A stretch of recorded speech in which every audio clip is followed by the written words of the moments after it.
حضرت ابراہیم مہمان نواز بڑے تھے، سخی بڑے تھے۔ حضرت ابراہیم علیہ السلام کے بارے میں نبی پاک صلی اللہ تعالیٰ علیہ وسلم نے فرمایا، سب سے پہلے جس بندے نے کسی کی مہمان نوازی کی تھی نا، وہ حضرت ابراہیم علیہ السلام۔ اس کا ایک معنی علماء نے یہ بھی اس حدیث کا بیان کیا کہ جس نے سونی کر کے، مسجع کر کے، خوبصورت کر کے، تیار کر کے، عزت کے ساتھ، آنر کے ساتھ کسی مہمان کو سب سے پہلے کسی نے اس اہتمام سے کھانا کھلایا، وہ حضرت ابراہیم علیہ السلام ہے۔ زبردست مہمان نواز تھے، زبردست۔ اپنے گھر کے 4 دروازے بنائے ہوئے تھے، 4، اور فرماتے تھے میری خواہش ہے کہ چاروں طرف سے مہمان آئیں، روٹیاں پکتی رہیں، دنیا کھاتی رہے، دنیا آوے کھا کھا جاوے، راضی ہوئے بلا، آئیں لوگ کھائیں، یہ میری خواہش ہے۔ روٹی کھلاؤ، روٹی کھلاؤ، روٹی کھلاؤ، لنگر کھلاؤ۔ حضور صلی اللہ علیہ وسلم سے پوچھا گیا، یا رسول اللہ بہترین مسلمان کون ہے؟ تو حضور نے فرمایا جو سلام لینے میں پہل کرے اور کھانا زیادہ کھلائے، کھانا کھلائے، جو جس کا مزاج ہو کھانا کھلانے کا، طبیعت ہو کھانا کھلانے۔ حضرت ابراہیم علیہ السلام اتنی مہمان نوازی کرتے کہ نبی پاک صلی اللہ علیہ وسلم نے فرمایا یہ ترغیب و ترہیب میں موجود ہے۔ حضور علیہ السلام نے فرمایا کہ اللہ تعالیٰ نے حضرت ابراہیم علیہ السلام سے ایک دفعہ فرمایا، ابراہیم یہ جو آپ کو اپنا خلیل بنایا ہے نا، یہ اس لیے بنایا ہے کہ آپ کے دل مخلوق کے حق میں بڑے نرم ہیں، آپ مہمان نوازی بڑی کرتے ہیں، اور کبھی کبھی مشکل حالات ہوتے ہیں نا، ٹف حالات، ان میں بھی مہمان نوازی کرتے، ان میں بھی پانی پلاتے، کھانا کھلاتے، لوگوں کو اس دور کی ضروریات کے مطابق لوگوں کو دیکھتے۔ ہمارے نا پورا باب ہے حدیث پاک میں، بخاری مسلم میں، کہ بندہ ہمیشہ دل کا غنی ہوتا ہے۔ دلوں میں کبھی گنجائش بن جائے نا، دلوں میں، تو جیبوں میں بھی اللہ بنا ہی دیتا ہے۔ اپنے دلوں میں گنجائش بنائیں لوگوں کے لیے، اپنی طبیعتوں میں گنجائش۔ ہماری طبیعتوں میں گنجائش نہیں ہوتی۔ اللہ تعالیٰ بعض بندوں کو نواز دیتا ہے، انہیں چاہیے کہ وہ گنجائش رکھیں، کشادہ کریں اپنے دل کو، سینے کو۔ حضرت ابراہیم علیہ السلام نے نا ایک دفعہ قحط ہو گیا تھا، تو مہمان تو اب آئے بیٹھے تھے، بلکہ ان دنوں میں مہمان زیادہ بڑھ جاتے ہیں، کئی دفعہ زیادہ لوگ آ جاتے ہیں۔ اب وہ قحط کا زمانہ تھا، بہت ساری جگہوں پہ فصل ہی نہیں تھی، اناج ہی نہیں تھا، تو مہمان زیادہ ہو گئے۔ اب حضرت سارہ جناب ہاجرہ گھر میں موجود ہیں اور لوگوں کی لائنیں لگی ہوئی۔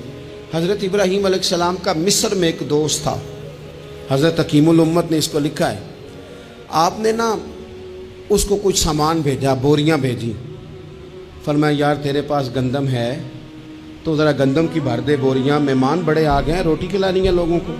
حضرت ابراہیم نے وہ چند بوریاں اپنے اس مصری دوست کی طرف بھیجیں کہ گندم کی بھر دو، مہمان زیادہ آ گئے ہیں، تو یہاں تو قحط ہے۔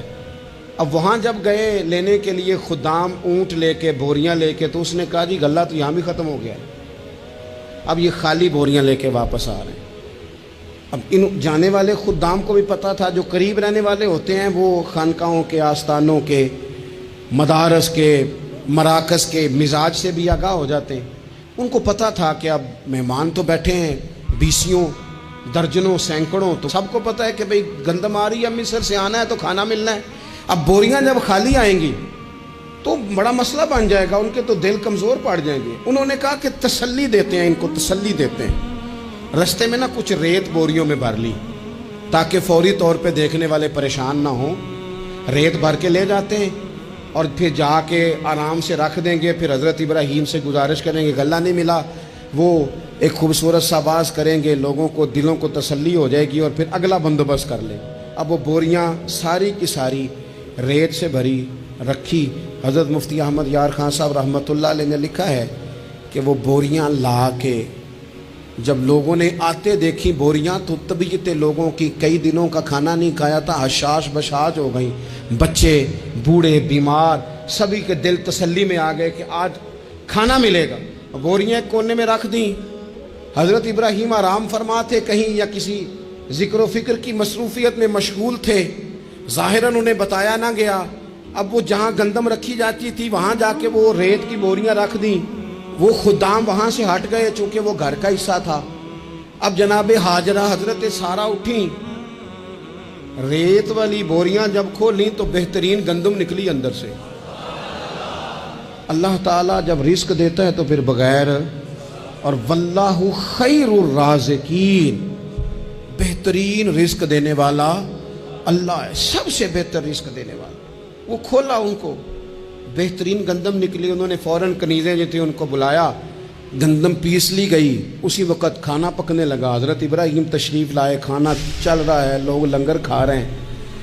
اب وہ خدام بھی پریشان تھے کہ بھئی ہم تو لائے تھے ریت، یہ گندم کیسے آ گئی؟ حضرت سارہ اور جناب ہاجرہ قریب آئیں تو خواتین بعض اوقات گھر والوں کو گائیڈ کرتی ہیں کہ یہ والی سبزی بڑی اچھی تھی، یہ والے چاول بڑے اچھے ہیں، یہ جو گندم آپ لائیں یہ بڑی اچھی ہے۔ تو وہ تھوڑی سی گندم ہاتھ میں پکڑی جناب ہاجرہ نے، جناب سارہ نے، حضرت ابراہیم کے سامنے کر کے کہا یہ جو آپ کا مصری یار ہے نا، یہ جو مصری یار نے گندم بھیجی ہے نا، مصری یار نے، کیا بات ہے، خوشبو بھی اعلیٰ ہے، پکانے میں بھی اچھی ہے، 2 لقمے روٹی کے چکے ہیں، ذائقہ بھی کمال ہے، یہ جو آپ کا مصری یار ہے۔ حضرت ابراہیم کہنے لگے چپ کر جا، یہ مصری یار نے نہیں بھیجی، یہ میرے عرشی یار نے بھیجی ہے۔ وَاتَّخَذَ اللَّهُ إِبْرَاهِيمَ خَلِيلًا، وہ جس نے کہا ہے نا ہم نے ابراہیم کو گہرا دوست بنا لیا ہے، یہ اس نے بھیجی ہیں۔ اس کو پتا تھا کہ جناب خلیل نے کوئی ذات کے لیے نہیں منگائی، اسی کی مخلوق کے لیے منگائی ہے، تو یہ عرشی یار نے بھیجی ہے، عرشی یار نے۔ اور فرمایا جب عرشی یار بھیجے تو پھر کسی قسم کی کوئی کمزوری باقی رہتی نہیں ہے۔